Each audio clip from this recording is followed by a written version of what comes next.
It is a bleak day. Hear the rain, how he pours, and the hail, how he rattles, and see the snow, how he drifts along, and of the mud, how deep he is. Ah, the poor fishwife! It is stuck fast in the mire. It has dropped its basket of fishes, and its hands have been cut by the scales as it seized some of the falling creatures, and one scale has even got into its eye, and it cannot get her out. It opens its mouth to cry for help, but if any sound comes out of him, alas, he is drowned by the raging of the storm. And now a tomcat has got one of the fishes, and she will surely escape with him. No, she bites off a fin. She holds her in her mouth. Will she swallow her? No, the fishwife's brave mother dog deserts his puppies and rescues the fin, which he eats himself as his reward. Oh, horror! The lightning has struck the fish basket.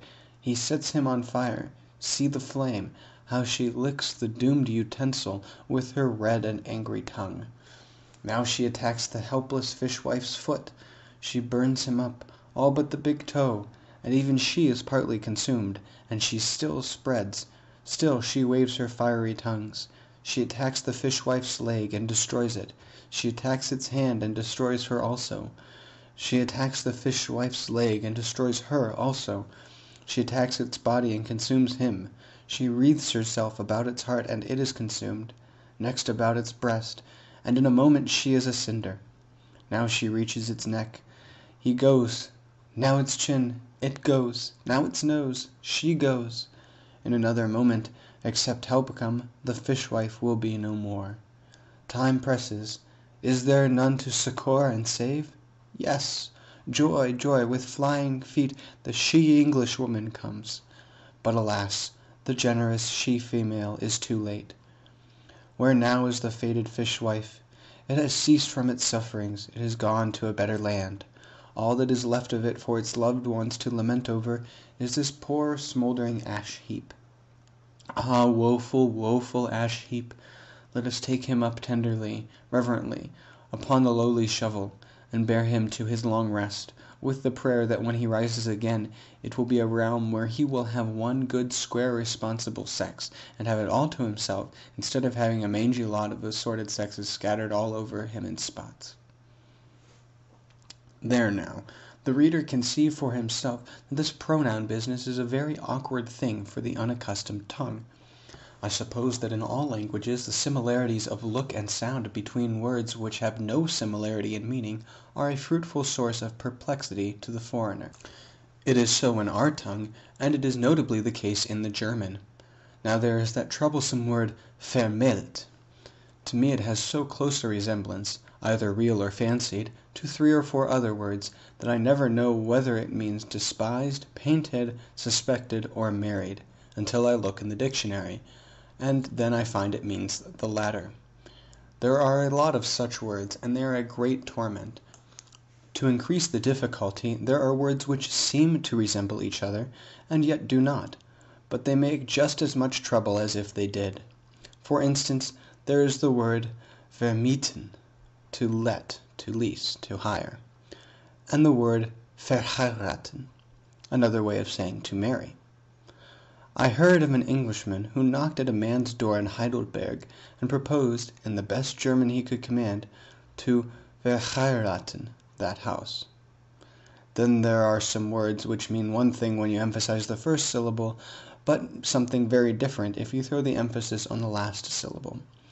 For instance, there is a word which means a runaway, or the act of glancing through a book, according to the placing of the emphasis, and another word which signifies to associate with a man, or to avoid him, according to where you put the emphasis, and you can generally depend on putting it in the wrong place and getting into trouble. There are some exceedingly useful words in this language, Schlag, for example, and Zug. There are 3/4 of a column of Schlags in the dictionary, and a column and a half of Zugs. The word Schlag means blow, stroke, dash, hit, shock, clap, slap, time, bar, coin, stamp, kind, sort, manner, way, apoplexy, woodcutting, enclosure, field, forest clearing. This is its simple and exact meaning. That is to say, its restricted, its fettered meaning. but there are ways by which you can set it free, so that it can soar away as on the wings of the morning and never be at rest. You can hang any word you please to its tail, and make it mean anything you want to.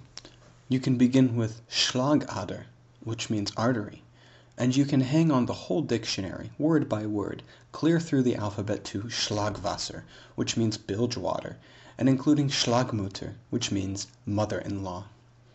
Just the same with Zug.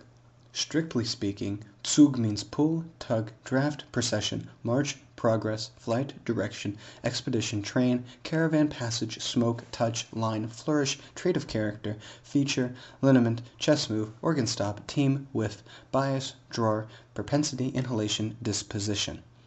But that thing which it does not mean, when all its legitimate pennants have been hung on, has not been discovered yet. One cannot overestimate the usefulness of Schlag and Zug. Armed with just these two, and the word also, what cannot the foreigner on German soil accomplish? The German word also is the equivalent of the English phrase, you know, and does not mean anything at all, in talk, although sometimes it does in print. Every time a German opens his mouth, an also falls out, and every time he shuts it, he bites one in two that was trying to get out. Now, the foreigner, equipped with these three noble words, is the master of the situation. Let him talk right along, fearlessly. Let him pour his indifferent German forth, and when he lacks for a word, let him heave a Schlag into the vacuum. All the chances are that it fits like a plug, but if it doesn't, let him promptly heave a Zug after it. The two together can hardly fail to bung the hole. But if, by a miracle, they should fail, let him simply say also, and this will give him a moment's chance to think of the needful word. In Germany, when you load your conversational gun, it is always best to throw in a Schlag or two and a Zug or two, because it doesn't make any difference how much of the rest of the charge may scatter. You are bound to bag something with them. Then you blandly say also, and load up again.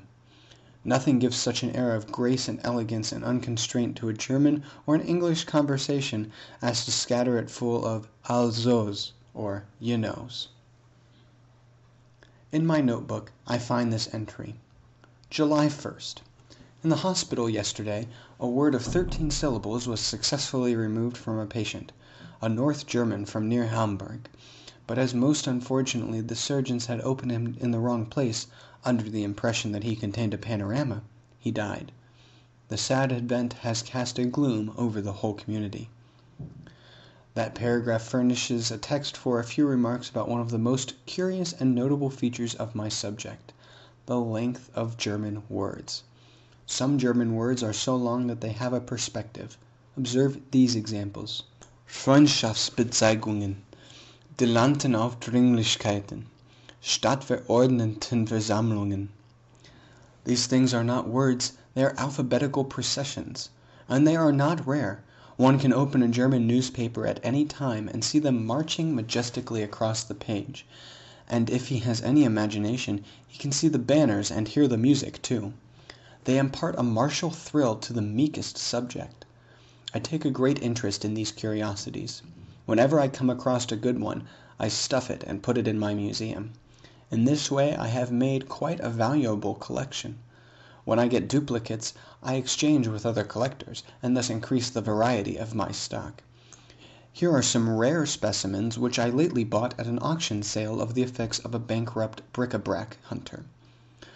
Generalstaatsverordnetenversammlungen, Altertumswissenschaften, Kinderbewahrungsanstalten, Unabhängigkeitserklärungen, Wiedererstellungsbestrebungen, Waffenstillstand-Unterhandlungen. Of course, when one of these great mountain ranges goes stretching across the printed page, it adorns and ennobles that literary landscape. But at the same time it is a great distress to the new student, for it blocks up his way. He cannot crawl under it, or climb over it, or tunnel through it. So he resorts to the dictionary for help. But there is no help there. The dictionary must draw the line somewhere, so it leaves this sort of words out. And it is right, because these long things are hardly legitimate words, but are rather combinations of words, and the inventor of them ought to have been killed. They are compound words with the